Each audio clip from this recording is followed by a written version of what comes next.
Bene, buonasera a tutti. Mi scuso della sala, ma di solito si dice che l'archeologia non interessa a nessuno, invece noi stiamo dimostrando il contrario. Anche se magari abbiamo messo insieme un po' l'Alta Padovana, però è anche questo un merito dell'associazione Archeo Medio Brenta, che è l'unica, possiamo dire, Ugo, forse l'unica del territorio, a differenza di molti altri territori, magari anche della stessa regione Veneto. Il Cittadellese o l'Alta Padovana in generale purtroppo soffre un po' di questa sensibilità verso un approccio scientifico, ma allo stesso tempo anche amatoriale e passionale, come può essere quella di associazioni di cultori, di appassionati di archeologia e di storia del proprio territorio. Il merito dell'associazione Archeo Medio Brenta è quella che in maniera testarda, alle volte anche incosciente, ma comunque in maniera molto lungimirante, è quella di cercare di proporre sempre incontri particolarmente interessanti sul territorio. Ricordo moltissime serate organizzate loro. L'anno scorso la serata sulla medicina e sul concetto di salute del Medioevo, poi anche una serata sulle origini della toroponomastica locale, eccetera. Questa sera finalmente sono riusciti ad organizzare una serata con il professor Jacopo Bonetto sulla diciamo, inizialmente era sulla centuriazione dell'Alta Padovana, poi la cosa si è un po' più allargata e ha preso più una fisionomia un po' più organica, parlando di un aspetto più archeologia e storia del territorio dell'Alta Padovana. A me piace ricordare che come Gallia abbiamo voluto dare un piccolo segno di questa storia millenaria che ci attraversa, che è la via Postumia e la centuriazione romana, con la sistemazione della rotatoria, quella che c'è sulla regionale. Al 90% dei gagliarani non piace, al 10% quando insisto spiego e dico guardate che però la scritta è orientata secondo l'articolato romano, all'interno le aiuole sono disposte secondo l'articolato romano, le piante saranno autoctone venete della regione Veneto con Veneto di cultura. Però questa sensibilità è difficile da inculcare o comunque da spiegare. E quindi, come vi dicevo prima, il grande merito che ha l'associazione Archeo Medio Brenta è di quello di aiutare un po' tutti noi amministratori e cittadini ad approcciarsi a un tema così vasto e grande che è quello della passione del proprio territorio dal punto di vista archeologico e storico. In 10 anni ho imparato che la parte politica, le amministrazioni comunali e gli uffici dei comuni non hanno, pressoché quasi tutti, non hanno questa sensibilità, e forse a volte, assieme ai professionisti che lavorano sul territorio, sono i principali artefici di molte distruzioni, di molte perdite che magari la nostra storia ci aveva lasciato sul nostro territorio e sulle nostre proprietà.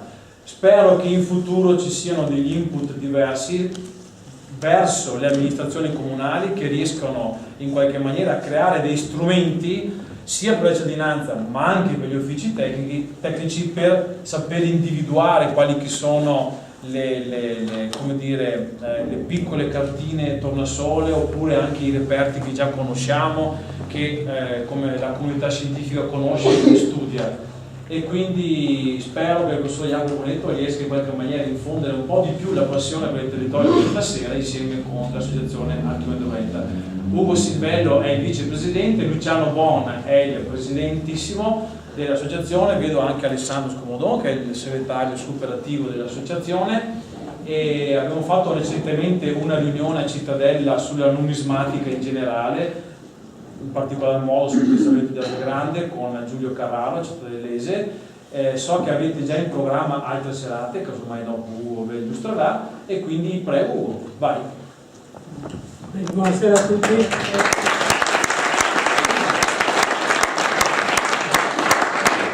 Io vi ringrazio della partecipazione che, come ha detto il sindaco, l'architetto Stefano Ronaldo, è un po' eccezionale per l'archeologia.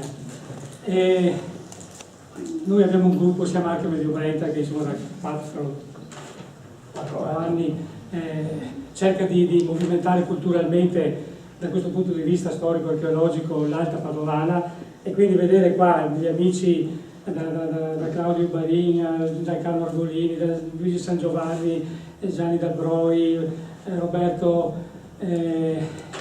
Zaniolo, Fiorenzo Rizzetto e tanti altri appassionati di storia. È una soddisfazione, insomma, una soddisfazione, perché sono persone che a volte dedicano, anzi senz'altro dedicano tempo e volontà alla storia, all'archeologia, guadagnando un sacco di soldi anche. Mi pare che siano tutte persone ricchissime grazie all'archeologia, compreso Gigi Ragni che ha fatto la tesi. Cioè, insomma, chi fa l'archeologia nel senso di passione è una specie di malattia, è una malattia che è un virus, per cui si fanno le cose spinti da qualche cosa che non si sa bene e diventa passione. Poi c'è anche il nostro dottor Francesco Cozza, che insomma è un'eminenza da questo punto di vista, e io voglio citare una frase di stamattina o di ieri di un nostro socio, che parlando del Diacono Medio Brenta diceva: noi siamo quelli, Osvaldo, che si emozionano di fronte ai quarei, detto ai mattoni, no? Quando vedi una scheggia per terra, qualche cosa che non sa di 900 di 800, nasce un'emozione. Forse l'anima dell'archeologo è quella di emozionarsi attorno ai cocci o ai piccoli segnali. Nell'Alta Padovana non è che abbiamo come dire, colossei o roba del genere, anche se devo dire che in quel di Rosà, ogni volta che ci passo nella zona di Rosà, un appassionato di storia è riuscito a fare intitolare una via della zona di Rosà, di San Piero di Rosà, via Colosseo. Ogni volta che passo dico: è stato un grande.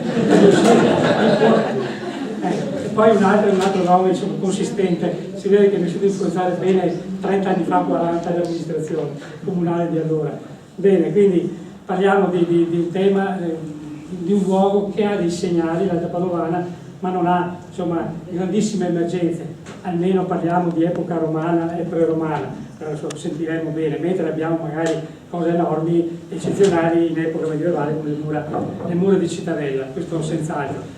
Io quando penso a questo momento mi viene a fare un omaggio a persone come Gisa Franceschetto, al nostro carissimo Sante Bortolami, che era un appassionato un accademico, uno studioso dell'Università di Padova, che era presente anche nel territorio e quindi veniva nei nostri paesi, scriveva libri sui nostri paesi, raccontava e animava anche queste serate.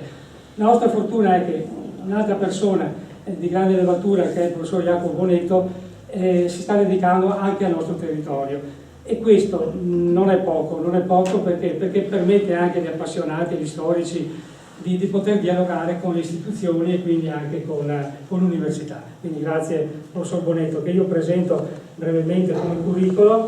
Laureato presso l'Università di Padova nel 92, nel 97 discusso la tesi di dottorato in archeologia presso l'Università La Sapienza di Roma. Nel 98 è stato ricercatore e professore associato e da settembre 2014 è professore ordinario di archeologia.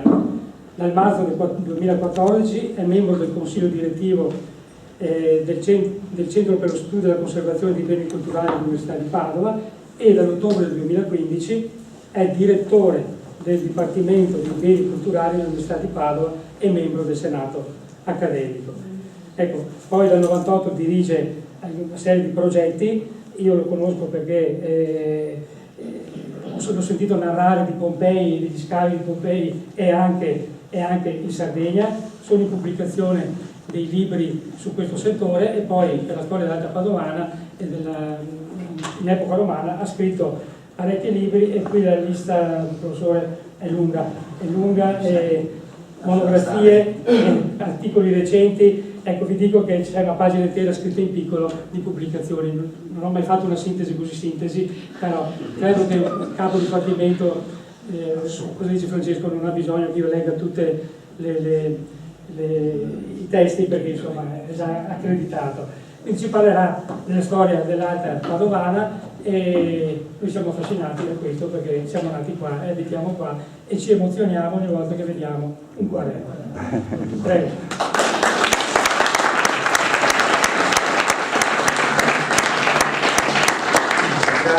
grazie tantissimo al sindaco di avermi invitato, grazie soprattutto al gruppo Archeo Medio Brenta che anima queste serate, ma anche anima appunto la cultura antica nel territorio di Cittadella. Io sono contentissimo di essere qui perché mi sento totalmente a casa, in quanto anche per ragioni personali, perché i miei nonni sono nati uno a Donara e uno a Tombolo, quindi insomma non abbiamo tanto distante da Galliera, per cui mi sento a casa, ma soprattutto mi sento molto in empatia con tutti voi, perché la passione di cui si parlava, che ci fa un po' commuovere di fronte a un guareo, appunto è la stessa che mi anima da quando avevo 16 anni e che mi ha portato insomma a fare della mia passione la mia vita, il mio lavoro e tutto quello che ho avuto appunto da me stesso, dalla mia esistenza. Quindi credo che non sia il guareo che ci emoziona, ma ci emoziona la profondità storica di queste cose, il pensiero del tempo e di quante radici abbiamo e di quanto a volte, come diceva il sindaco, però il sindaco è troppo pessimista, il vostro sindaco, e di come queste radici che abbiamo le sentiamo, le viviamo. Io vedo in queste serate così che appunto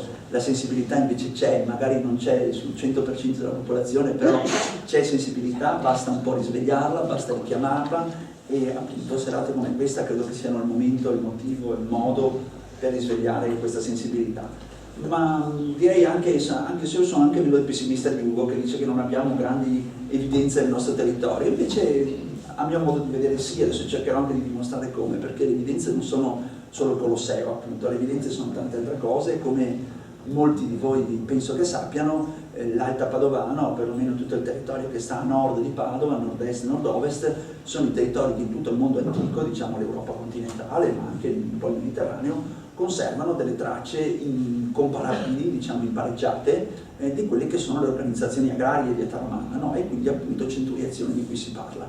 E si parlava il sindaco, di cui anche stasera un po' parleremo, però stasera cercherò di dare poi anche una illustrazione un po' più ampia che parte dalla centuriazione, ovviamente per ragioni di importanza, per ragioni di forza che questa ha nel territorio, ma poi per andare anche appunto a vedere anche quello che succede dopo la centuriazione, quello che succede in età medievale, la nascita di Cittadella e tutto il resto, perché è quello che mi piacerebbe trasmettere appunto e far generare a livello di sensibilità è la comprensione di come nulla nasca per caso e di ogni cosa che abbiamo oggi, che avevamo ieri, che avevamo l'altro ieri, deriva a sua volta da qualcosa che ci stava prima e che quindi tutti noi dobbiamo capire, riscoprire e sentire le radici. E qui sta il modo di sviluppare la sensibilità, quando in tutta la popolazione si capirà che si hanno delle radici, si possiedono delle radici, allora magari la distruzione del coccio, la distruzione della villa, la distruzione dell'anfora saranno sentite molto più come un reato verso se stessi, molto più come un'offesa alla propria stessa essere, no, al proprio stesso indole,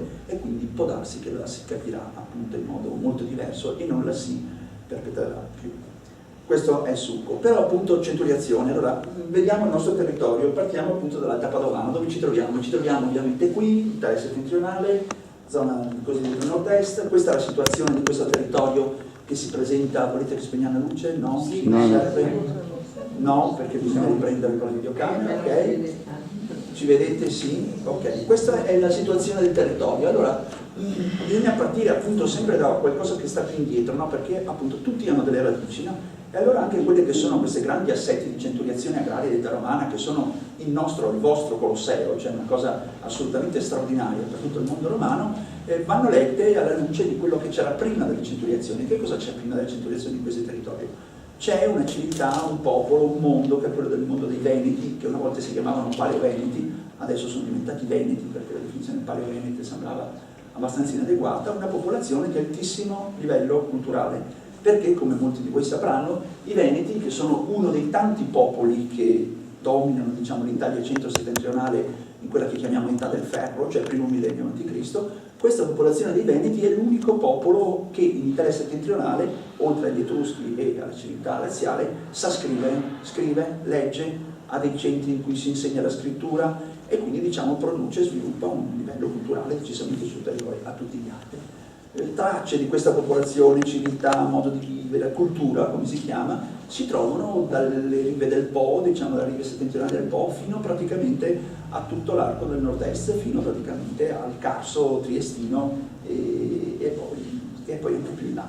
Questo mondo dei Veneti, che è appunto quello colorato in azzurro, viene a un certo punto trasformato, perché sappiamo che a un certo punto, tra il 400, 300, 200, 150 a.C., Roma si ingrossa, Roma prende potere, Roma conquista l'Oriente, diventa la più grande potenza mediterranea ed è una potenza imperialista, una potenza che sconfina, no, dal Lazio, una grande città-stato che conquista via via territori e con tappe molto articolate, molto difficili anche da riassumere. Un po' alla volta Roma arriva a dominare tutto il nord e riorganizza queste regioni.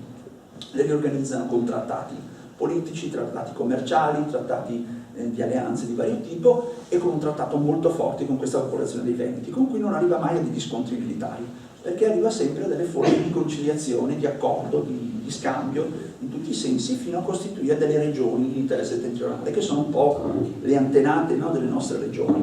Il nord-est è compreso tutto in questa regione, che è la regione decima cosiddetta della Venezia e Vistria.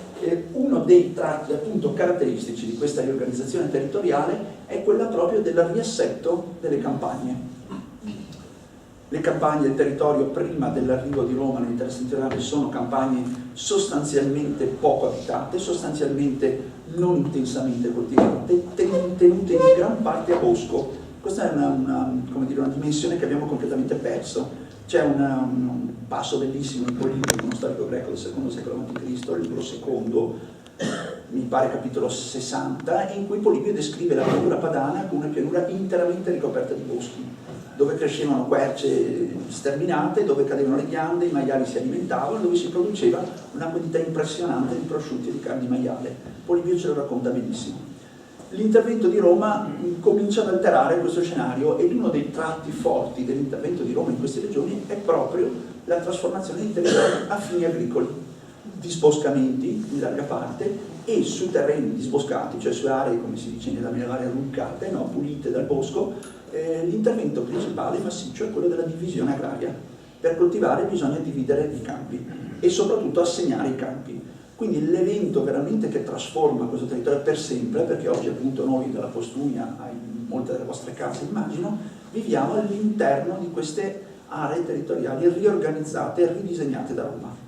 Quello che è interessante è che, vedete questa carta, adesso non è buonissima di risoluzione, ma non era disponibile solo in questo modo, noi vediamo come le centuriazioni romane, appunto queste divisioni di cui adesso parleremo, vanno a disporsi nei territori che erano meno frequentati dalle popolazioni venete locali. E questo è sempre stato interpretato e visto come un tratto caratteristico di questa volontà di Roma di cambiare questi territori, ma senza incidere in maniera troppo negativa, troppo pesante su quello che è l'assetto delle società precedenti all'arrivo di Roma. Questo è un disegno un po' globale, una ricostruzione un po' globale che abbiamo fatto di tutte quelle che sono le centuriazioni nell'area del nord-est. Vedete quanto coprono queste scacchiere agrarie di cui parleremo, quanto coprono del territorio.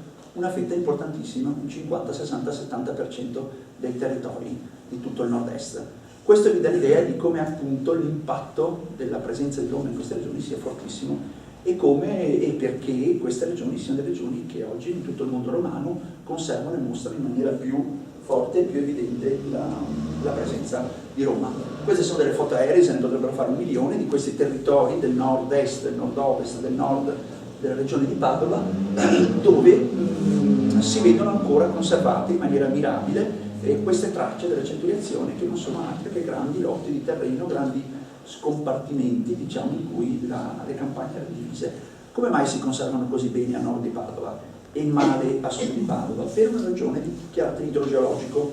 Le regioni a nord di Padova, adesso semplifico il problema idrogeologico, le regioni a nord di Padova sono tendenzialmente caratterizzate da quei terreni cosiddetti di media e alta pianura, dove i corsi d'acqua sono tendenzialmente incassati nella pianura e quindi dove i corsi d'acqua erodono e non depositano, mentre a sud di Padova tendenzialmente i fiumi corrono pensili, cioè su alvei pensili in cui debordano, fanno depositare linee e argille e quindi tendono a seppellire i paesaggi antichi. Invece nell'Alta Padovana i paesaggi antichi restano, come dire, a fior di pelle della pianura e quindi si percepiscono ancora. Pensate che per esempio nelle regioni del bassa pianura Ravenna, che siamo proprio in bassissima pianura dove il Po scarica tutto quello che scarica, i resti romani sono a 5-6 metri di profondità dalla campagna. Nell'alta pianura veneta, ma anche emiliana lombarda, i resti romani sono a 30 centimetri. E questa è una delle ragioni della distruzione pesantissima che subiscono i resti nell'alta pianura dove siamo noi, perché gli aratri, quando fanno 30, 40, 50, 60 centimetri, arrivano ad intaccare questa presenza proprio sottopelle che ci sono di resti romani.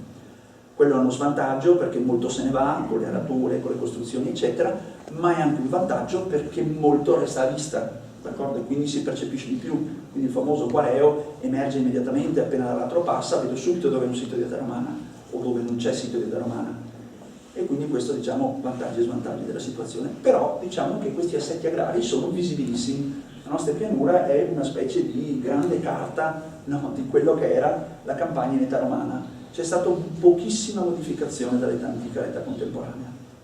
Cos'è questa benedetta centuriazione? Il termine centuriazione, avete vi ho scritto, deriva dalla leggendaria assegnazione di terra attuata da Romolo ai primi cittadini quando divise una centuria tra 100 coloni. Attenzione che la centuriazione romana è, come appunto dice questa prima definizione, una delle più grandi opere di privatizzazione della pianura veneta, ma diciamo dell'Italia settentrionale. Cioè la centuriazione serve a dividere un terreno prima comunitario o prima prevalentemente comunitario in terreni privati. Okay? E questo è già un segno interessantissimo di come si va già verso una borghesia agraria in età romana. Era fondata sul tracciato di strade parallele perpendicolari, cioè i decumani e i cardines, come si chiamavano. Okay? La divisione del territorio era accompagnata da bonifiche, disboscamenti, costruzioni di canali, così da rendere produttivo il terreno. Quindi, oltre a creare una sorta di borghesia agraria di piccola proprietà privata, che è l'esatto assetto socio-economico che noi oggi vediamo nella pianura padana, o che vedevamo 70 anni fa, adesso è chiaro che tanto è cambiato negli ultimi 70-80 anni, no? Però tra fine 800 e 900 vi era questo assetto di piccole proprietà agrarie, tendenzialmente di piccoli proprietari di terreni, che era la stessa data già in età romana. L'altro grosso salto di qualità che ci fa capire la modernità anche di questo intervento di età romana era proprio la tendenza di utilizzare questo sistema di divisione agraria anche a fini di potenziamento della produzione. Sembra di essere oggi, no? Tutta la pianura padana, sapete che dal dopoguerra ad oggi ha continuamente potenziato la produzione agricola, aumentando la resa per ettaro, eccetera, eccetera, eccetera.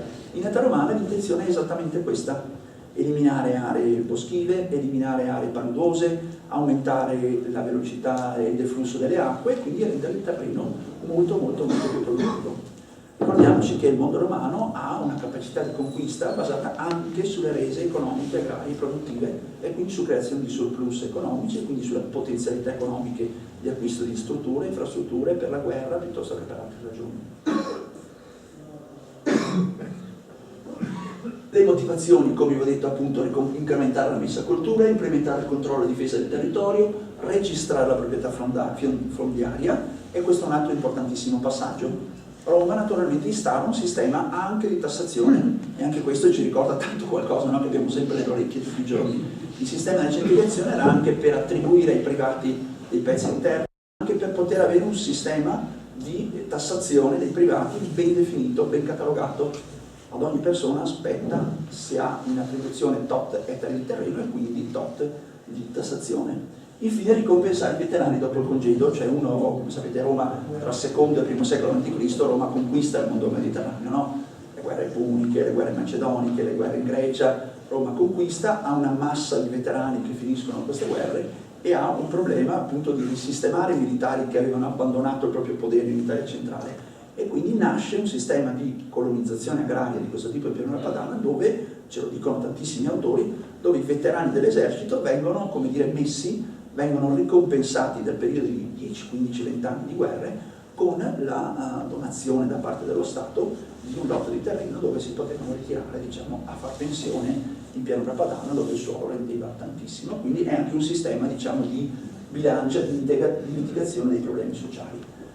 Cos'era questa centuriazione? Era una serie di strade rettilinee, che detta così sembra banale, ma naturalmente non è banale. Era un grandissimo sistema di, come dire, la cosiddetta, come dire, realizzazione di tutta una serie di scacchiere, le quali permettevano la divisione e la creazione dei singoli appezzamenti. Strumenti molto rudimentali, molto semplici per far questo, ricostruiti, trovati, per esempio negli scavi di Pompei, come questa, come la groma, che era uno strumento che attraverso traguardi visivi permetteva di tracciare linee rettilinee per molte centinaia di metri, se non addirittura per chilometri. Questa groma serviva appunto a tracciare linee rettilinee su terreno aperto, ma anche serviva a tracciare linee rettilinee anche a scavalco di fiumi, d'accordo? La cosiddetta fluminis variatio, abbiamo delle fonti bellissime che ci raccontano come si realizzavano tutte queste forme di divisione. La divisione portava alla creazione di 3 grandi settori in questi spazi suddivisi e assegnati ai cittadini o ai veterani. 3 grandi settori. Uno era quello intermedio dell'ager divisus et assignatus, cioè un ager, un terreno, un territorio diviso e assegnato al singolo proprietario. Secondo settore, quello in astro, era il subsequua, cioè centurie divise ma non assegnate ancora a nessuno in previsione di espansione, e un terzo settore, quello come messo più in basso, ager compascus, cioè terreni lasciati ad uso comunitario, dove si può pascolare gli animali, dove si può andare a caccia, dove si può raccogliere la legna, tipico settore di, diciamo, i comuni medievali, d'accordo? E questa tripartizione del terreno è canonica e raccontata da tutte le fonti cosiddette agrimensori antichi, d'accordo?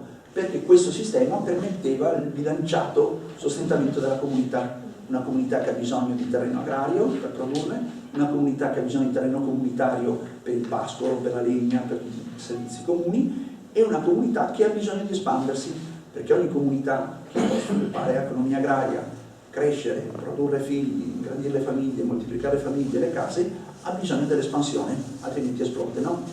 Uno dei grandi sistemi di contenimento sociale del mondo romano era quello proprio di disporre di terreni agrari a volontà in pianura padana, dove, come dire, esibire questa sorta di soffitto, questa sorta di fisarmonica per permettere a tutti i cittadini di crescere con le famiglie. Questo sistema per esempio non funziona in Grecia, ma qui apriremo una parentesi che non finisce più, perché tutte le comunità greche in espansione 600 anni prima di qui, su territori molto ristretti come sono quelli della Grecia, a un certo punto esplodono dal punto di vista della, diciamo, della tenuta sociale. Quindi in Grecia si produce un fenomeno molto tipico, quello della colonizzazione, per cui dalla Grecia tutte le popolazioni o gran parte delle comunità emigrano verso la Magna Grecia, verso la Sicilia, e fondano tutte le colonie greche della Magna Grecia e Sicilia. Ma questa è un'altra storia che adesso non possiamo raccontare.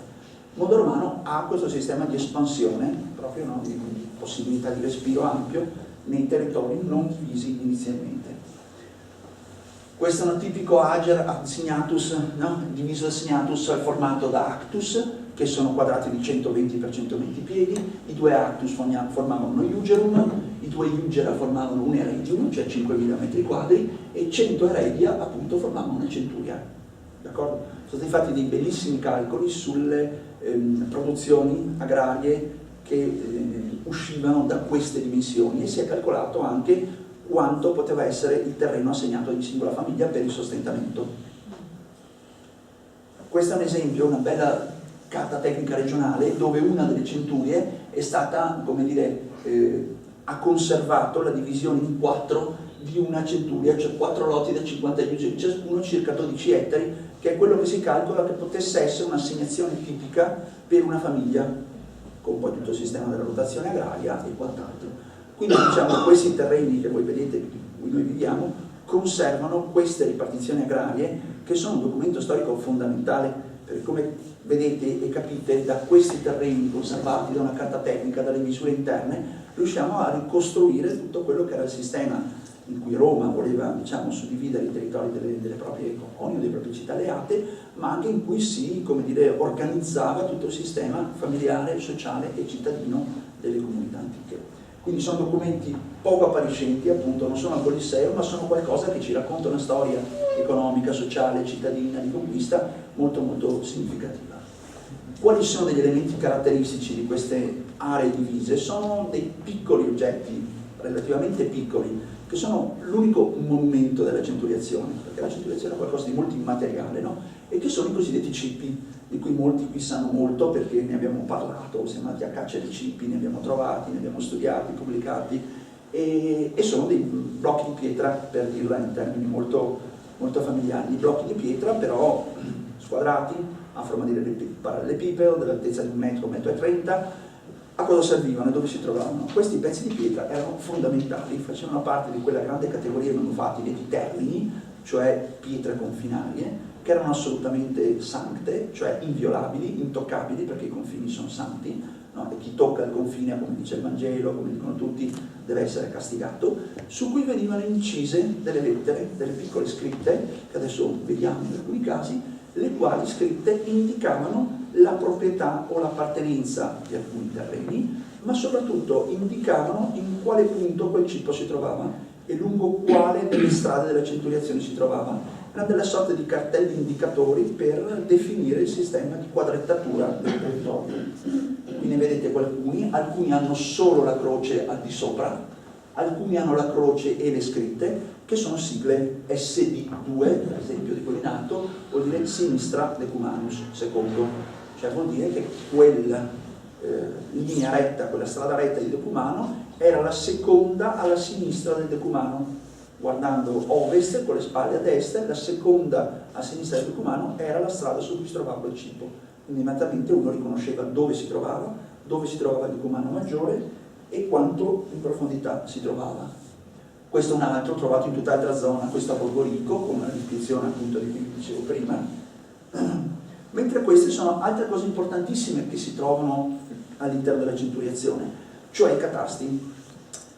Ovvero Roma, dopo aver diviso un territorio, non si limitava ovviamente alla divisione sul terreno, ma costruiva, disegnava, produceva una forma. La forma è il catasto del territorio. Padova aveva le sue forme, cioè i disegni dei suoi territori centuriati.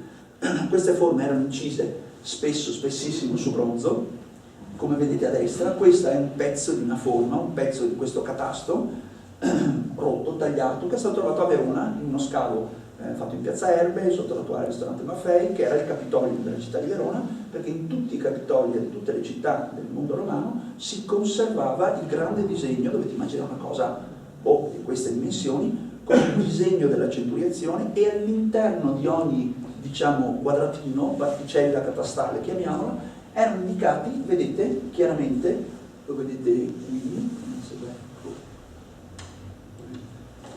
scusate, ecco qua, vedete qui, ecco i nomi dei proprietari di ogni particella, con l'indicazione al di sopra, vedete DD14 UK, destra Decumanus 1, UK, vuol dire ultracardo 3, quindi ci troviamo al primo decumano a destra del decumano maggiore, e ultra, cioè oltre il cardine maggiore, alla terza posizione. Quindi un sistema di battaglia navale, chiamiamolo così, che permetteva a tutti di riconoscere in quale particella ci troviamo e a chi apparteneva a quella particella.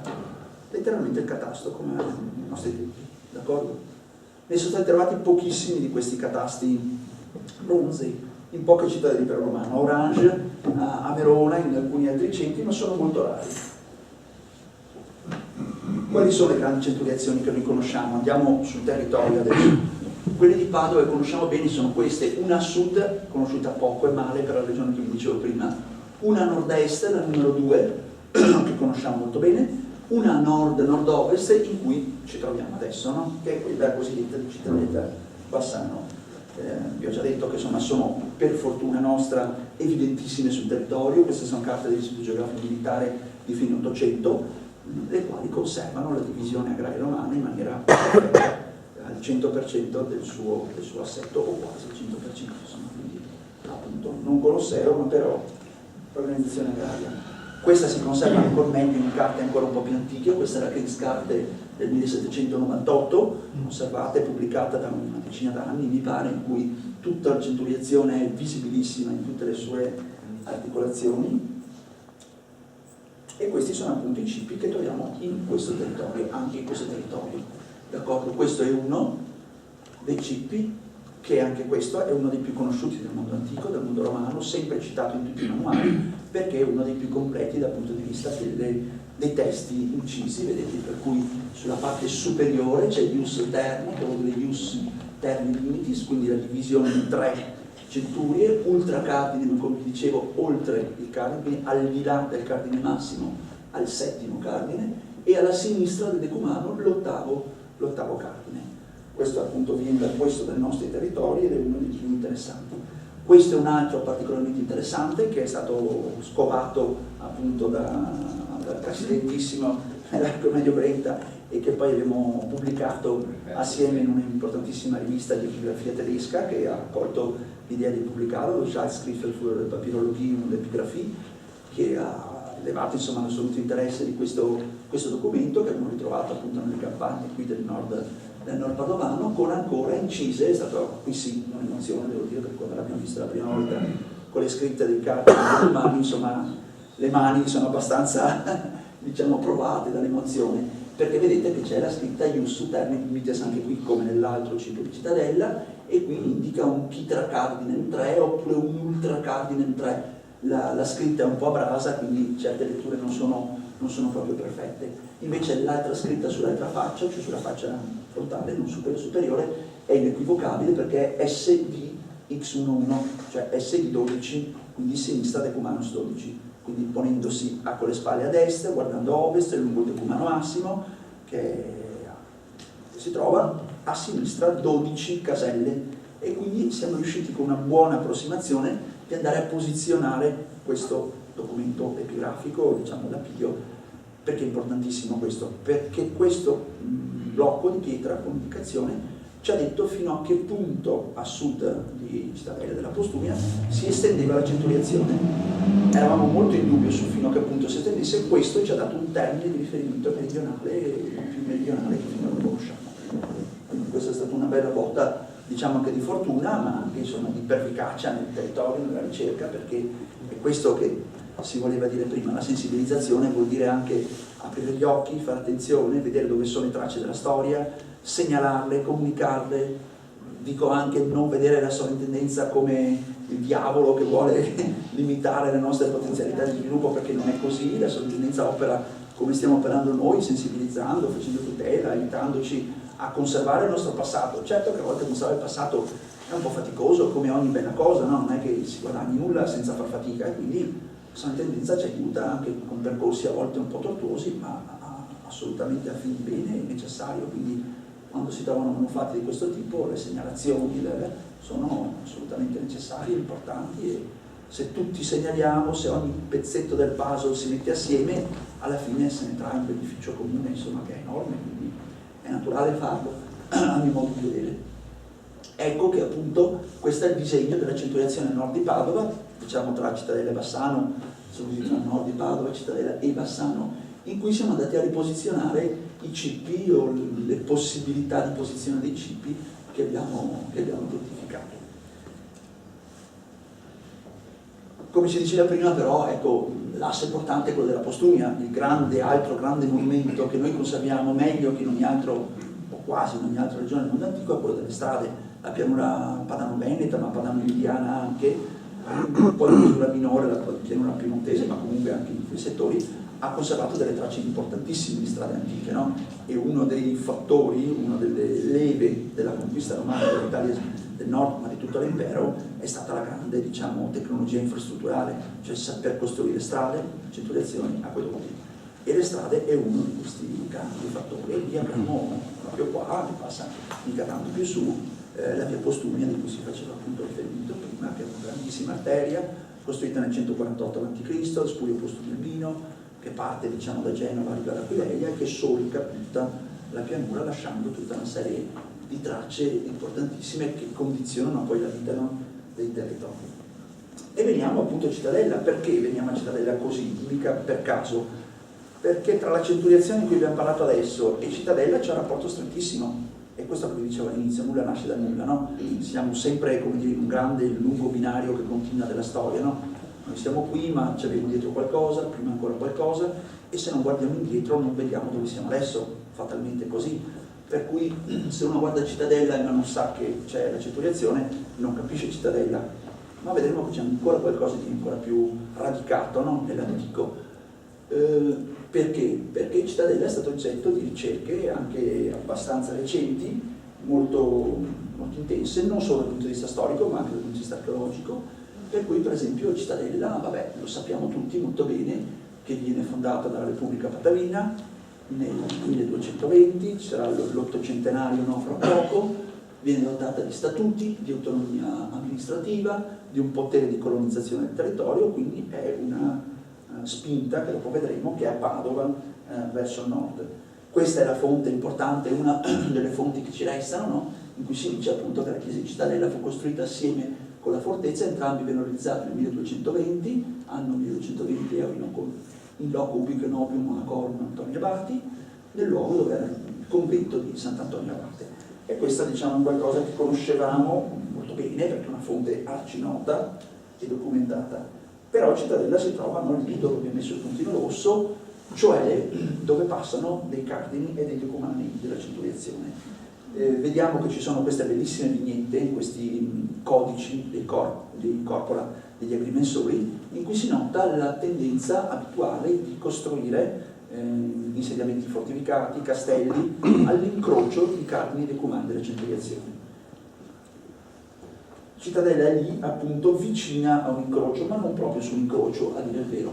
Però gli scavi hanno rivelato qualcosa di ancora più importante e ancora più significativo. Se voi vedete la forma, ecco, di Cittadella è una forma sì circolare, ma non perfettamente circolare, anzi, no, vedete in alto a sinistra che non è un vero cerchio, non è nemmeno un quadrato come Castelfranco, non è nemmeno un rettangolo come in Montagnana, è un cerchio imperfetto. Allora, qualche sospetto era venuto su questo, no?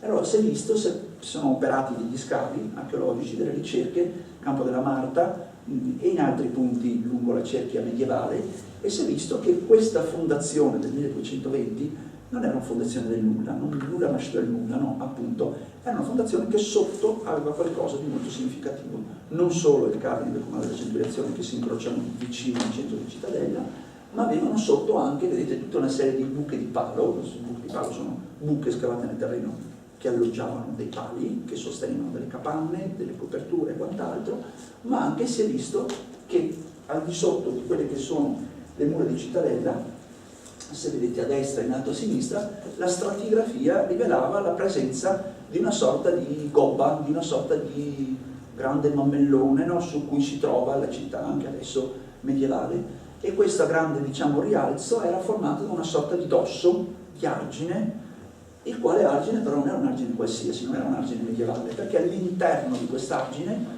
nelle stratificazioni di quest'argine, sono trovati tanti cocci, come li chiamiamo noi, appunto quelli che ci fanno emozionare semiquarei, e questi cocci però sono cocci molto chiari dal punto di vista cronologico, sono cocci fatti in un modo, con un profilo, con un impasto, con degli inclusi, che noi archeologi sappiamo benissimo riconoscere dal punto di vista della produzione. Sono cocci che sono prodotti nell'età del bronzo. Che cosa vuol dire l'età del bronzo? Vuol dire secondo millennio a.C., più o meno, vuol dire dal 1800 al 1900 a.C. circa. Quindi ci datano l'argine all'interno del quale si trovano. Quindi grande argine che ripercorre gran parte del perimetro delle mura di Cittadella, costruito nell'età del bronzo. Al che questo ha aperto, diciamo, una finestra, ha aperto molto gli occhi a tutti, no? Perché si è cominciato a capire che le mura di Cittadella, il circuito del 1220, i mattoni che tutti insomma conosciamo e conoscete, è costruito esattamente sopra a un qualcosa di molto più antico, a una fortificazione molto più antica che risale appunto all'età del bronzo. Allora questo ha fatto capire moltissimo, ha fatto capire perché Cittadella si trova dove si trova e perché Cittadella è fatta in quel modo un po' sbilenco, un po' strambo, no? Con quel circuito che non è circolare, non è rettangolare, non è ovoidale, non è regolare. Nessuno l'ha fatto così per progetto, ma gli ingegneri del 1220 arrivano in questa pianura probabilmente abbastanza disabitata, una pianura segnata dalle cinture romane, segnata da questi incroci di strade ancora visibili e non visibili, scelgono un incrocio, ma poi posizionano la Cittadella a cavallo di quell'incrocio, dove si trova questo argine chiaramente abbandonato dall'età del bronzo, che segnava evidentemente la campagna e che permetteva di rialzare le mura di 2, 3, 4 metri sulla campagna circostante. Okay? Quindi l'insediamento medievale sull'insediamento dell'età del bronzo. Questo è un fenomeno abbastanza conosciuto, ci sono molti castelli, prendete l'Appio di Montana Veneta, ci sono tutta una serie di castelli che sono costruiti non a caso su cucuzzoli, su cime di colli e colline varie, all'interno delle quali non c'è nessuna traccia di insediamento romano, ma tutti insediamenti dell'età del bronzo. Questo perché l'età del bronzo, come l'età medievale, sono due periodi, diciamo, di tendenza all'incastellamento, cioè della tendenza alla scelta di siti naturalmente fortificati, naturalmente alti, perché è un'epoca in cui ci sono problemi di carattere di belligeranza acuta tra comunità. E quindi sia nell'età del bronzo sia nell'età medievale si cercano questi luoghi un po' elevati. L'età romana è un'età molto diversa, no? Dove invece la belligeranza è bassa, perché c'è uno Stato che controlla, e quindi si abbandonano questi siti d'altura e si frequenta la pianura. Quindi ecco che Cittadella, con quest'argine del bronzo riprodotto dalle mura medievali, è una forma insediativa tipica di continuità nel tempo molto lungo. Castello di Godego, le Motte, lo conoscete, quello è un altro sito arginato, similissimo a quello che era la cittadella nell'età del bronzo, vissuto contemporaneamente alla cittadella dell'età del bronzo. Questa è una ricostruzione ideale di questi insediamenti dell'età del tardo bronzo, primo ferro, cioè a cavallo tra il secondo e il primo millennio a.C., che era costituito da cosa? Da capanne, molto semplici, le classiche capanne protostoriche, fatte di appunto buche di palo, pali piantati nel suolo, pali di sostegno di architrave, frasche di copertura, argilla cruda che veniva spalmata sulle frasche per tenere la discesa dell'acqua e quant'altro, insomma, il classico insediamento. Queste sono ricostruzioni che si danno, vedete buche di palo all'interno di fosse, insomma tecniche edilizie preistoriche molto, molto ben conosciute. Qui a Cittadella è stato fatto uno studio anche buono, molto buono, attento su quella che era tutta la fauna che era presente in questi insediamenti dell'età del bronzo che precedeva la cittadella, per cui si è vista la presenza appunto del cane, del maiale, della pecora o della capra, delle mucche, delle vacche, insomma, quindi abbiamo uno spettro molto anche ben definito di quello che era l'abitato. E questo, con altri sondaggi, è stato verificato via via nel tempo, era appunto con il rosso, questo tratteggione rosso che vi ho messo, era l'andamento della cinta, diciamo, fortificata dell'età del bronzo, il grande argine su cui la città medievale va a reimpostarsi. Vedete la differenza enorme che abbiamo anche di dimensioni. La differenza enorme è questa, i 5 ettari di Castelfranco e i 18 ettari di Cittadella. Allora, perché sono coevi? Sì, hanno circa la stessa funzione, sono due avamposti, uno di Treviso e uno di Padova. E perché c'è questa enorme differenza? Appunto perché gli ingegneri padovani che arrivano lì per costruire questo centro fortificato si trovano già il grande perimetro arginato dell'età del bronzo e devono seguirlo e seguono quello e costruiscono una cosa di 18 ettari che probabilmente all'epoca della costruzione è nettamente sovradimensionata rispetto alle esigenze, però sono condizionati dalle preesistenze. Questa è la questione, no? La storia ha sempre tutte le sue tappe che continua a seguire e a ripetere. Nulla si inventa di nuovo, ma si ripete quello che si è visto e che si è fatto. Ed eccolo qui, nel 1220 questo succede. Che cos'è Cittadella? Appunto, no? E ancora anche qui il senso della continuità. Cittadella non è altro, ma questo penso che lo sappiate, un qualcosa che proietta le politiche di Padova dell'epoca medievale, del 1200 verso nord. Padova ha una lunghissima tradizione appunto di età romana, vedete sempre la continuità della storia, no? Hanno una lunghissima tradizione di proiezione verso i pascoli alpini, per cui già in età romana esistono almeno due strade che tanti anni fa abbiamo anche un po' studiato, di due strade che portavano Padova a dominare e a controllare gli altipiani, Gallo, Enigo, Asiago, il Grappa, erano in parte del territorio patavino, erano di Padova romana, tant'è vero che per esempio a Sant'Eulalia lungo il Grappa si trovano iscrizioni con nomi di cittadini padovani della tribù Fabia, che era la tribù di Padova, non di cittadini vicentini o trevigiani. Questa proiezione di Padova verso gli altipiani viene poi un po', come dire, calmierata o mortificata durante l'Alto Medioevo, quando ci sono appunto tutta una serie di formazioni, diciamo di avanzamenti trevigiani e vicentini verso il Pedemonte, fino al punto in cui però c'è una ripresa di Padova con il processo di incastellamento di queste regioni del nord, che comincia con Onara, poi continua prima del 1127 con Fontaniva, poi che continua con Carturo, appunto di cui sappiamo tutto. Eccoli qui. Questo appunto è il castello di Carturo riscoperto dal dottor Ragni in questa sua ricerca sul territorio che ci ha restituito posizione e identità di questo importante punto dell'incastellamento dell'epoca. Eccolo qui, all'interno di Nassa del Brenta, dove abbiamo potuto ricostruire con appunto un percorso molto interessante la presenza delle rovine del castello, fino a quando si arriva appunto tra il 1190 e il 1191 a fondazione di Villafranca, la fondazione di Canfriolo e poi di Cittadella, che è appunto una specie di baluardo, una specie di testa di ponte di Padova verso il territorio del nord. È interessante vedere come ci ritroviamo esattamente nella situazione in cui ci troviamo oggi, no? Cittadella in fondo è una cellula che vive sospesa tra Padova, Treviso e Vicenza, no? 20 km a Vicenza, 20 km a Treviso, 30 km a Padova, siamo ancora lì al centro di questo. E Cittadella nasce così, per cui la continuità storica anche in questo caso è assolutamente dimostrata. Noi sappiamo che c'è a un certo punto Vicenza nel 1175 punta verso Bassano, d'accordo? E cerca di conquistare e insediare questo sito. ma noi abbiamo poi Treviso che poco dopo, nel 1995, punta verso Castelfranco, e appunto è questo il momento in cui Padova si vede, come dire, compressa da queste grandi spinte imperialistiche di conquista dei due comuni vicini, e Padova cerca di mettere appunto un cuneo intermedio in questo punto con la costruzione di Cittadella che appunto anche adesso si trova come quasi 1000 anni fa in questa posizione mediana, un po' tirata dai vicentini, un po' tirata dai trevigiani a livello sociale, economico, stradale, di cittadinanze, di conoscenze, no? Che è la stessa cosa che noi vediamo al momento della sua nascita.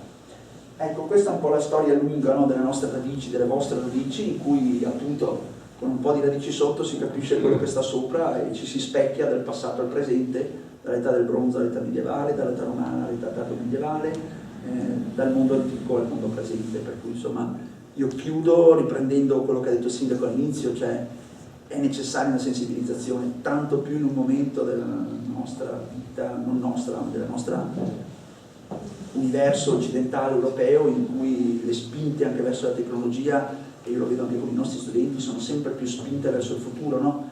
C'è una tendenza fisiologica a guardare sempre avanti, a guardare cosa avverrà fra 20, 30, 40 anni, a produrre strumenti, a produrre logiche che potranno funzionare meglio, sempre meglio in futuro, e questo naturalmente ci trascina un po' in avanti con lo sguardo, un po' poco all'indietro, però questo può essere il momento in cui la nostra grande civiltà occidentale si rompe, nel momento in cui taglia le proprie radici, temo che non riesca a trovare un futuro serio. Quindi ben venga la sensibilizzazione, e per quello sono qua, non è che sia qui così, sia per amicizia con tutti voi, certo, ma anche perché ci tengo tantissimo che l'università sia nel territorio, sensibilizzi il territorio, racconti la storia al territorio, perché insomma l'Università di Padova ha la sua grande tradizione, ma quanto mai e quanto più in questo periodo non vuole chiudersi dentro al Bo, al listone del Pedrocchi a fare storia da sola, ma vuole avere, diciamo, proiezioni sul territorio quante più ampie possibile per far sentire non solo l'università sul territorio, ma per far sentire la storia del territorio.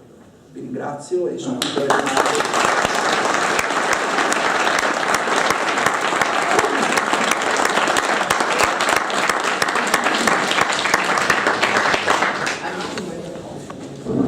Solo finché loro pensano una domanda, faccio una domanda veloce. Certo. Prima del castello di Cittadella, della città fortificata Cittadella, lei ha detto giustamente c'era una preesistenza dell'età del bronzo. Sì. Ma paragonandola ad altre preesistenze decoere, era già allora un sistema straordinario per la sua ampiezza, per la sua grandezza.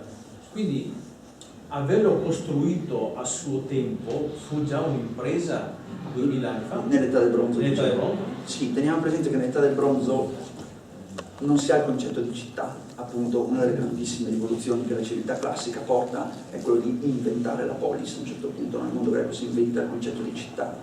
Precedentemente non c'era il concetto di città, o quasi. Precedentemente c'era il concetto di insediamento, per cui 18 ettari dell'età del bronzo, appunto, ci sembra un'enormità per una comunità del bronzo, sono dovuti al fatto che non si tratta di una città di 18 ettari, ma di un enorme territorio per l'epoca, all'interno del quale si fa tutto, all'interno del quale bisogna anche coltivare, bisogna anche pascolare la capra, bisogna anche raccogliere frutta e quant'altro.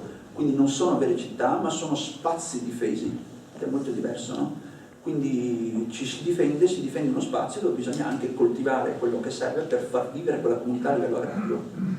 Quindi una grande perimetrazione agraria più che urbana, è un altro concetto. Sì. Anche Pompei, quando viene fondata, le grandi colonie della Magna Grecia, le mura, cosiddetto di Landemauer dei tedeschi che studiano a lungo, sono fortificazioni che occupano 100-150 ettari, che non sono tutti occupati da una città, ma sono 150 ettari all'interno del quale in caso di assedio, e a volte gli assedi durano 1 anno, 2, 3, si fanno 3 cicli di coltivazione per alimentare la popolazione. Quindi sono spazi agrari fortificati, non urbani fortificati. Mentre in età medievale questo cambia completamente, perché siamo in eredità del mondo romano. Il mondo romano invece trasferisce la produzione fuori dalla città, perché si hanno molti meno problemi di belligeranza diffusa, e quindi si fortificano solo i nuclei urbani, okay? Un piccolo pezzo che viene abitato, e infatti le città romane sono tutte fittamente abitate, non ci sono campi di coltivazione all'interno delle città romane, mentre nell'età del bronzo sì. Mi scusi, è finito, posso? Ha parlato prima di Orange, si intendeva dire dove c'è l'arco di Orange, Sì, in Francia. in Francia. E voleva dire qualcosa di più, non avevo capito bene, se può riprendere l'argomento su Sì, Orange. a Orange è rimasto un pezzo di catasto del territorio cintoriato di Orange, molto grande, molto più grande di quello di Verona. Anzi, i catasti di Orange sono i primi a essere stati trovati. Tutto qua, ecco. Dove abbiamo l'arco del trionfo ancora Ah, sì, intero. e tante altre cose abbiamo Orange, pezzi di anfiteatro, insomma. Sono signor Rizzenti, una domanda di archeologia, visto che lei è esperto di archeologia. Calcolando che nelle mie ricerche anche c'era il castello di Carmignano, che era un avamposto vicentino più volte distrutto dai padovani e ricostruito dai vicentini, e di conseguenza poi il Brenta ha fatto tanto danno. Per quanto riguarda professore l'attore di Malta, no? Noi sappiamo che nel restauro conservativo della cinta muraria sono stati fatti degli esami ai materiali utilizzati, alle specie di strutture, al disegno e tutto. Per quanto riguarda la Torre di Malta, secondo me, secondo le mie ricerche, lì non è stato fatto uno studio specifico, perché credo che Ezzelino, ho avuto modo di interpretare, abbia utilizzato anche ossa umane per la costruzione dello zoccolo e della Torre di Malta, nel periodo in cui lui aveva il problema che metteva tante persone nemiche a bruciare in piazza, e questo olezzo non andava bene al popolo. Diciamo che quindi nelle fornaci del Brenta, i sassi della calce assieme a queste ossa sono diventate un collante particolare che poi è servito nello zoccolo della costruzione della Torre di Malta, che lui ha fatto fare a suo nipote Anselmo de Guidotti nel 1251 per adibirla a prigione ma anche casa personale. Il fatto che l'abbia adibito anche nel castello, anche se c'era Porta Treviso e il mastro che era comunque castello nel castello.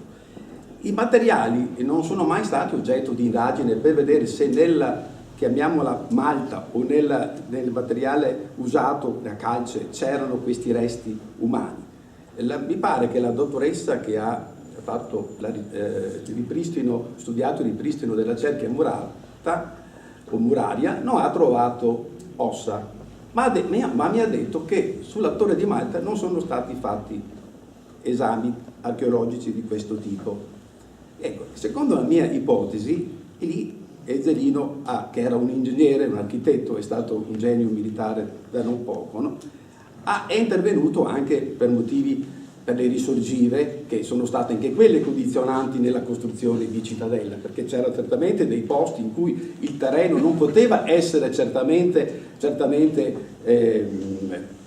pestato o fatto sì che si potesse costruire, perché poteva cedere. Ecco, riguardo al fatto anche la costruzione di Cittadella, che è particolare, forse si rifà a quella di Castelfranco a cassetta, cioè un muretto di mattoni, un altro muretto di mattoni, chiusura a una certa distanza un'altra struttura muraria e poi riempita di cocci, sabbia, calce, e poi si buttava l'acqua che doveva poi diventare una corazza anche per un discorso difensivo.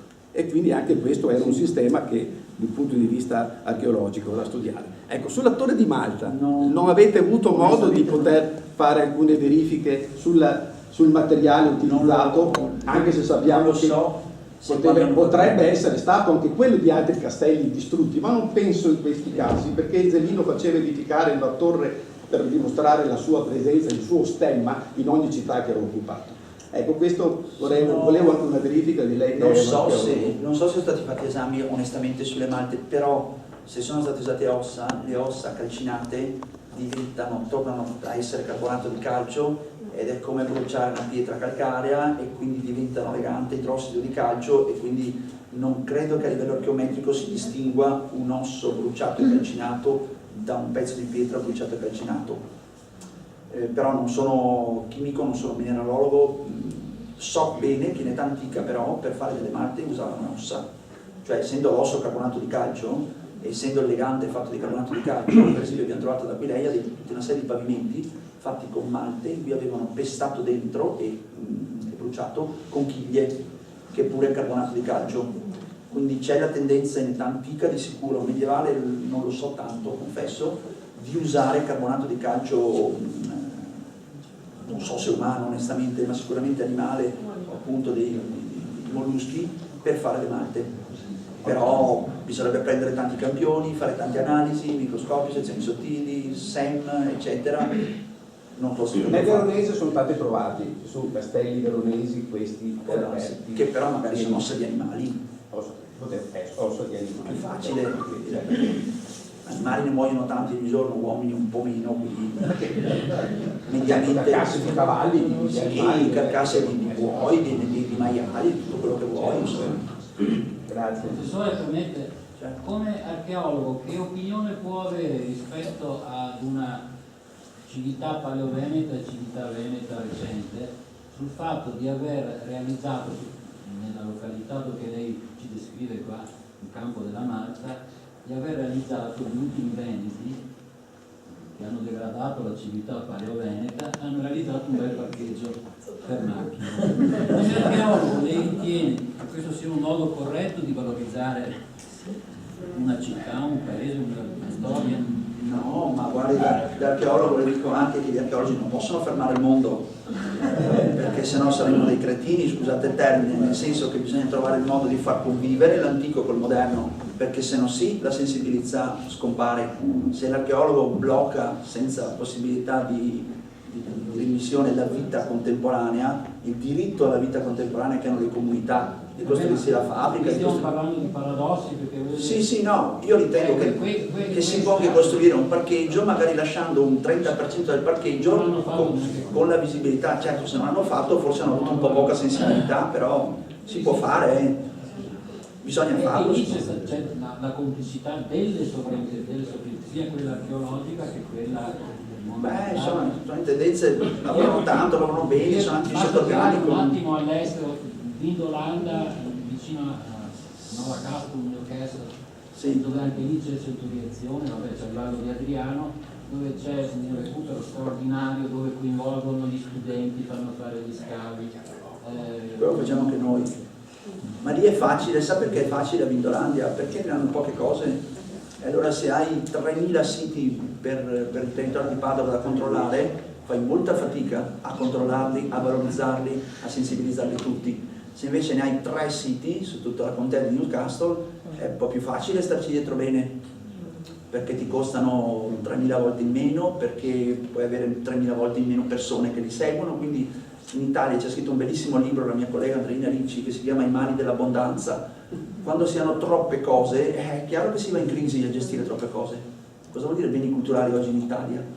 Partite da Bologna, andate fino a Napoli, cioè è tutto un bene culturale. Allora è chiaro che qualcosa soffre perché ne abbiamo troppi e non dovremmo avere metà dei dipendenti statali che curano solo i beni culturali, ma naturalmente il sistema non si reggerebbe perché non abbiamo nessuno all'ospedale, al comune, qua e là. Quindi in Italia è difficile, però il suo discorso lo capisco e ovviamente certo che vorrei che in Campo della Marta ci fosse visibile ben di più, però è sicuro che è dura sta dietro tutto.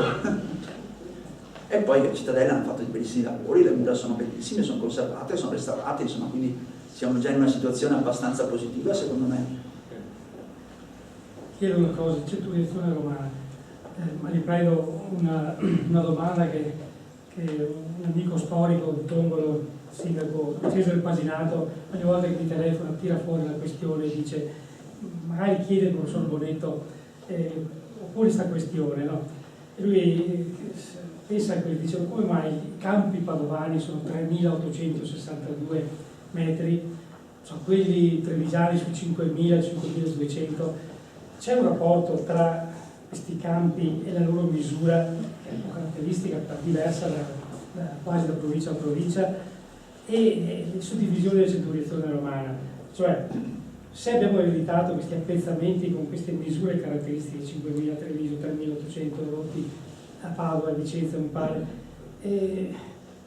sono completamente disgiunte dalla storia della centuriazione queste misure, oppure può esserci un collegamento per cui i 5.000 metri e rotti 5.200 dei campi trevigiani sono sotto multiplo dell'intera centuriazione? No, non sono disgiunti, cioè tutte le misure lineari e areali e anche ponderali antiche hanno tutta una serie di eredità, a cominciare dal miglio romano, che tutto il mondo anglosassone è rimasto miglio con delle variazioni, ma anche quello dei campi. C'è un articolo che non mi ricordo più se è scritto da Luciano Bosio o da un altro di Pavia, sulla corrispondenza tra le misure areali antiche e quelle di centuriazione.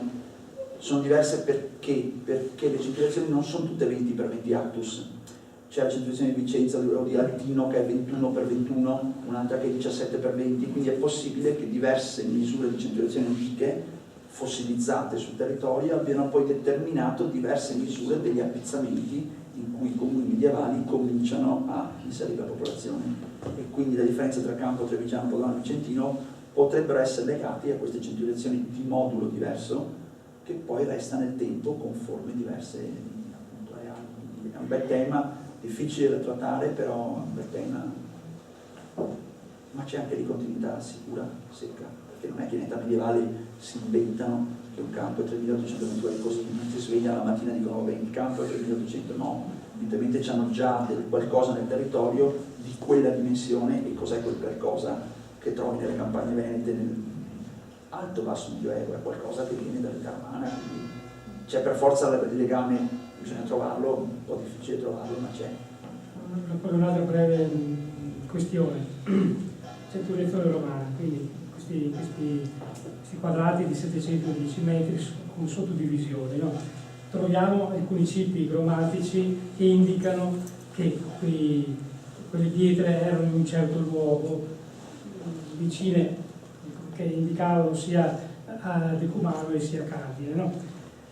Ma se ne abbiamo trovati 2 o 3, e i quadrati che vediamo anche in quelli di Borborico, ma anche in quelli di Israele, sono decine e decine e decine. E le pietre non vanno distrutte, nel senso che sono blocchi, è difficile immaginarli anche adesso, immaginiamoci se fosse. Come mai se ne trovano così pochi in relazione al fatto che nell'alta pianura appunto i resti romani non si trovano a 5 metri, ma si trovano sotto la natura a 30, 35, 40, 45 centimetri, perché questo è il dato della nostra zona. Se si trovano tutti questi cocci, quindi le fondi di anfore, pesi a telaio, tegole, coppie e così via, questi cipi che sono addirittura in pietra di Pove o dintorni, come abbiamo visto, sono bellissimi, sono quasi perfetti, dove sono andati a finire? Reimpiegati nelle case. Case, chiese o quant'altro.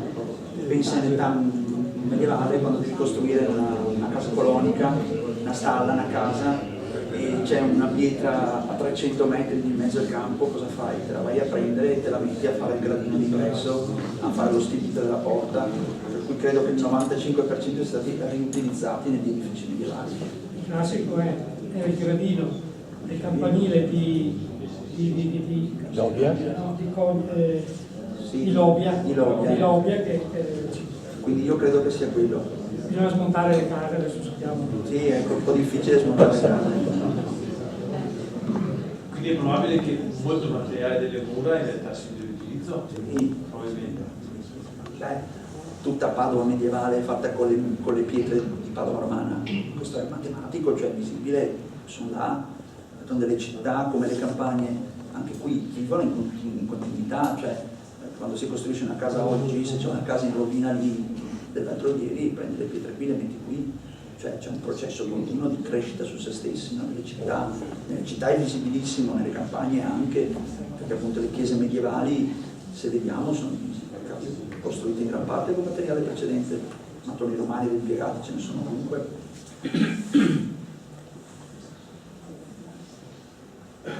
Professore, anche gli ezeli utilizzavano, a parte le masonade zeliniane che erano truppe scelte, e poi c'erano gli sbandati che anche quelli volevano fare i militari, perché c'era per 24 ore il diritto di assedio, di rapina, di violenza alle donne, eccetera, una legge che è stata forse fino alla prima guerra mondiale certamente, poi non so, d'altronde capiamo le violenze dei militari nella guerra. Dopo il terzo giorno è ricondannato, però anche lui utilizzava la politica di occupare tanti territori e terreni per darli ai suoi soldati. Quindi questo era un modo per renderli più affezionati a lui, e in modo che loro occupassero il territorio con il loro il loro campo e la loro casa. Quindi anche Zerino ha utilizzato la politica dei romani di occupare il territorio, perché tant'è vero che poi tra signore e signore c'era la delimitazione dei campi, più che non solo del castello, ma quasi sempre dei campi più che del castello dell'avversario, che stava a indicare anche componenti dell'esercito, non erano solo contadini, erano anche quelli combattenti che facevano i contadini. L'economia antica è tutta un'economia agraria, anche medievale, quindi se devasti il campo tagli le gambe. Per questo il popolo tutto sommato non era tanto contrario agli Ezerini, perché l'Ezerini ce l'aveva con i 10, 20, 30, 40 personaggi più influenti. È una battaglia fra politici, fra capi, non certo quel popolo, perché il popolo tutto sommato avere un capo, questo o quell'altro, ma lui andava bene. Ecco, ma comunque Ezerino III specialmente ha utilizzato molto questa politica della distribuzione dei terreni. Napoleone, ad esempio, ha utilizzato la politica: tenetevi tutti i soldi oppure quello che voi riuscite a recuperare dal nemico negli assalti, ma però lasciate stare i quadri e le opere d'arte, che quelle me le porto via io. Al soldato mi interessava certamente, ecco, l'opera d'arte. Sì. Quindi lei converge con me su questo. Sì, no, vedo che lei è preparatissimo. Quindi... Jacopo, posso chiedere una cosa? Abbiamo parlato di cibi, di scritti, abbiamo ricoordinato, ma una cosa che mi è sempre incuriosito sono i cibi all'epigrafi. Ne abbiamo trovati 2 o 3, ti ricordi, Lobbia, Carmisano. Come mai non avevano scritti? Perché li facevano così? Perché i cibi anapigrafi prevalentemente stanno non all'incrocio di un cardine con un romano, ma all'incrocio dei cosiddetti limiti intercisivi, cioè quelle strade che dividono le singole proprietà, non le centurie. E quindi le singole proprietà devono essere solo divise da una cosa visibile e materializzata sul terreno. Quindi un cippo che abbia una croce, che dire la linea della mia proprietà è dritta così, punto e basta. E non serve indicare che sei al terzo limite intercisivo del quarto cardine, basta, quelli sono confini di proprietà, questi non confini stradali pubblici, sono confini più privati.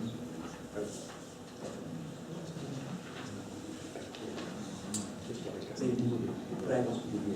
I reperti restano di proprietà del demanio, del comune, dello Stato. Tutto ciò che è sottoterra dello Stato.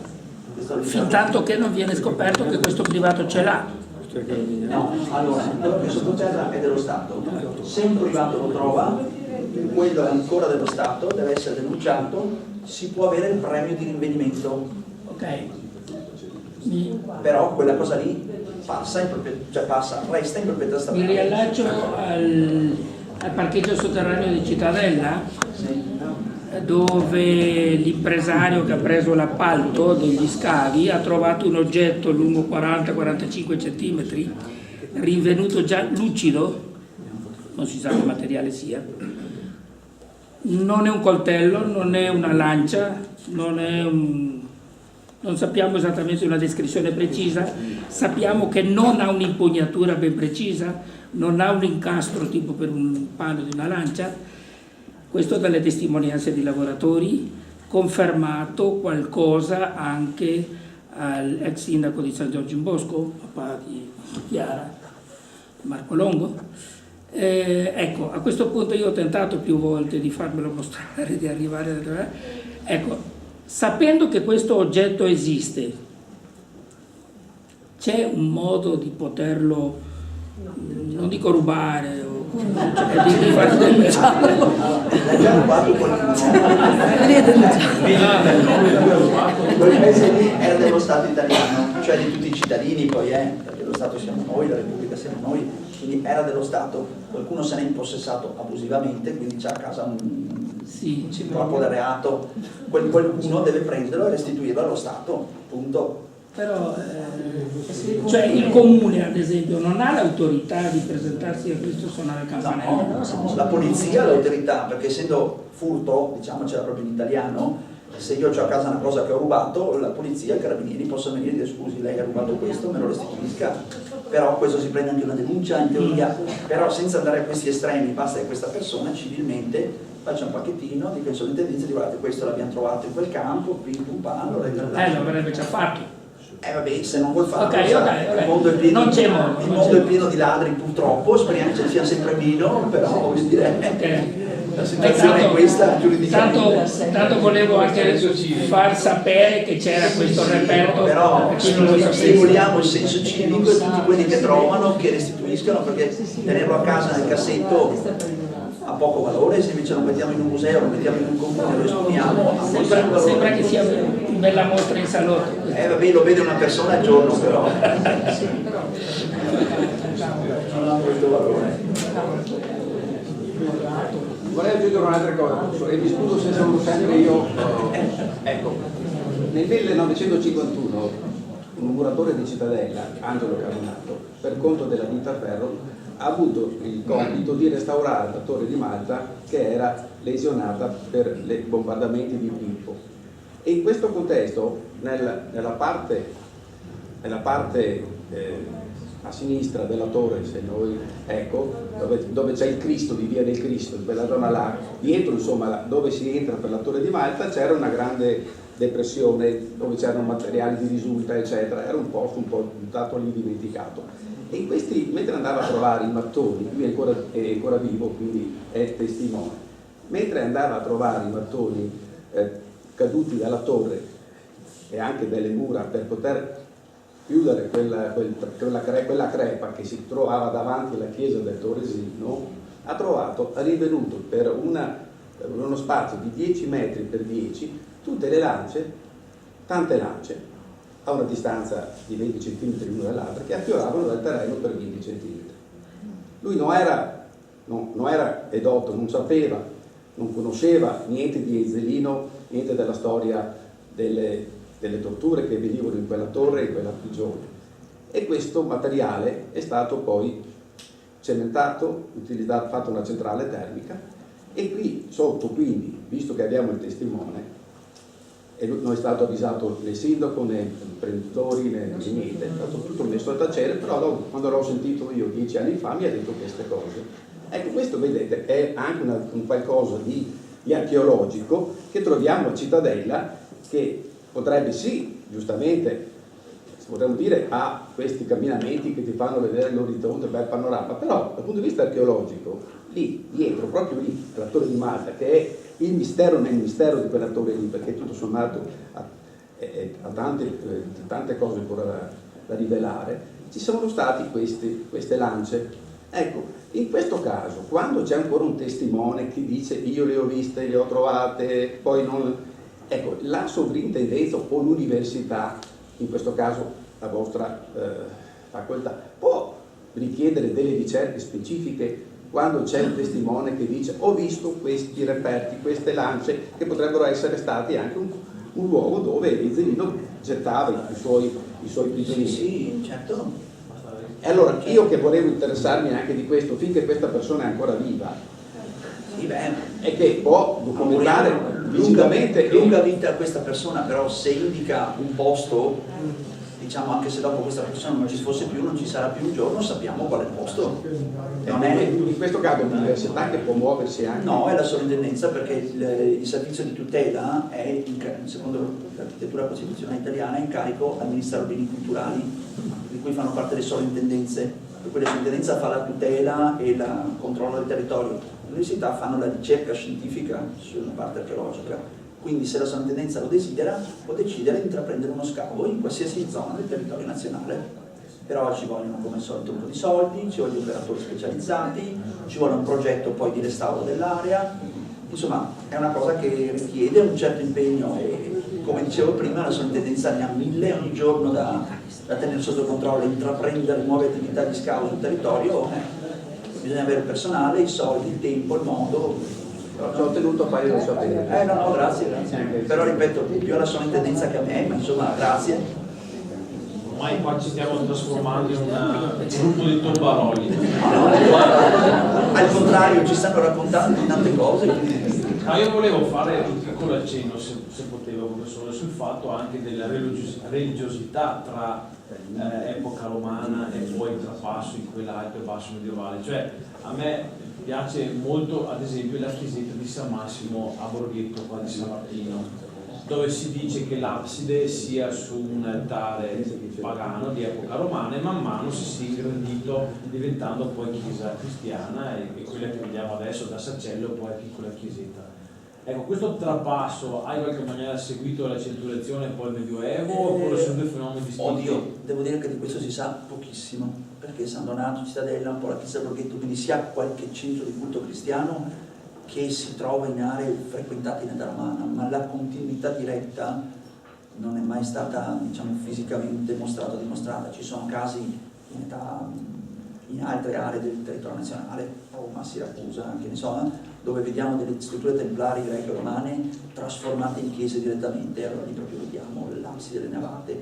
In ambito così di pianura c'è qualche sacello di campagna su cui si dice che ci siano presenze pagane, ma a volte c'è un pezzetto di iscrizione con una dedica a una divinità, però frustoli, indizi, non c'è una vera della religiosità agraria romana, cioè di quello che succedeva in campo religioso nei grandi territori della circolazione, si sa veramente pochissimo. Qualche iscrizione che cita qualche divinità legata ai boschi, alle rive, però non strutture, non conosciamo sì e no, ma neanche tantissime ville romane, cioè grandi centri produttivi, fattorie, però centri di culto a memoria mia nel Padovano, di età romana, qualcosa di età medievale, qualcosa in periferia di Padova, però poco, massimo.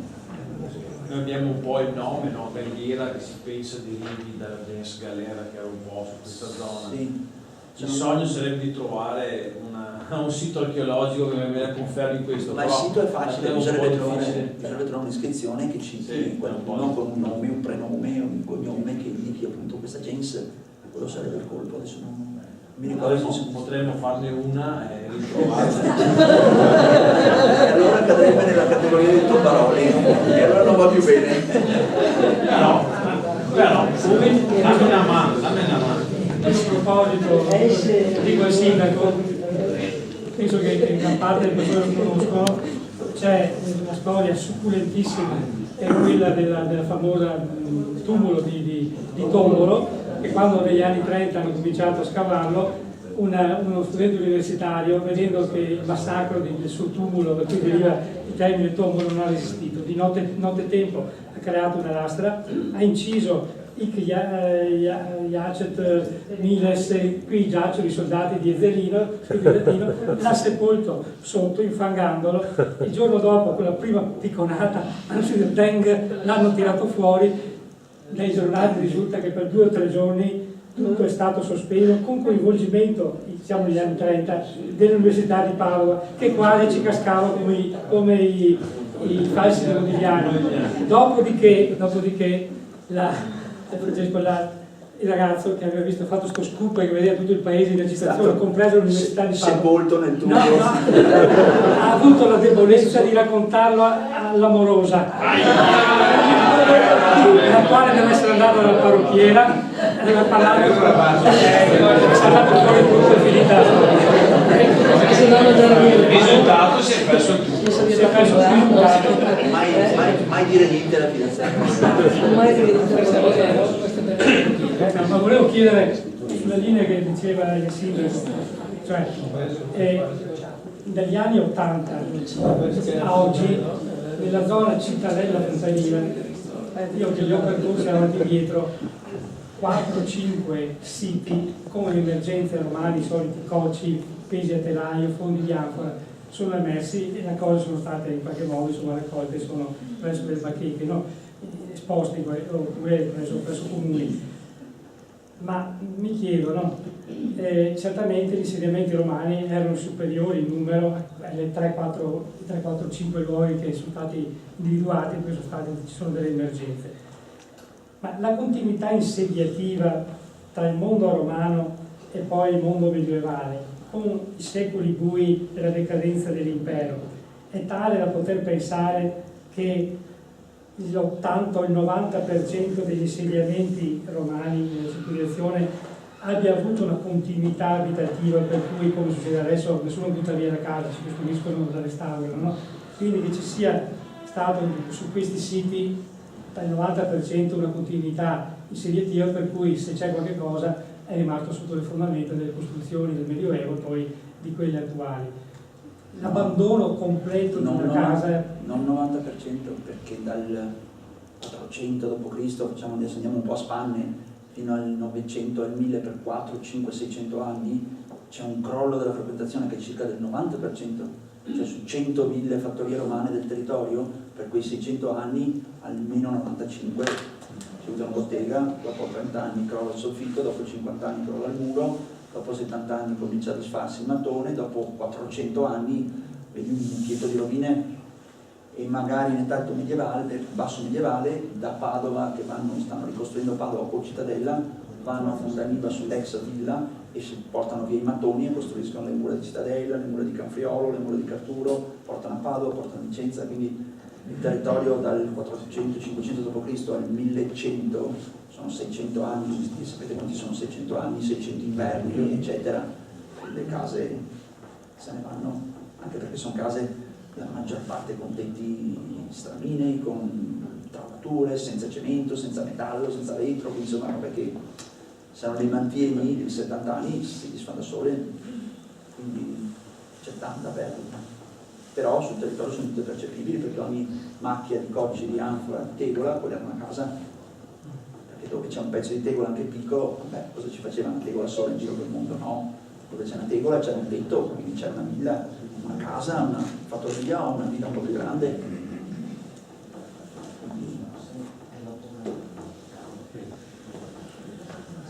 Nell'arco di tempo che si è parlato stasera non c'era l'abitudine, consuetudine, quello che è di costruire dei rifugi sotterranei? Non c'era bisogno? No, in età romana non sono molto conosciuti, no, mai trovati.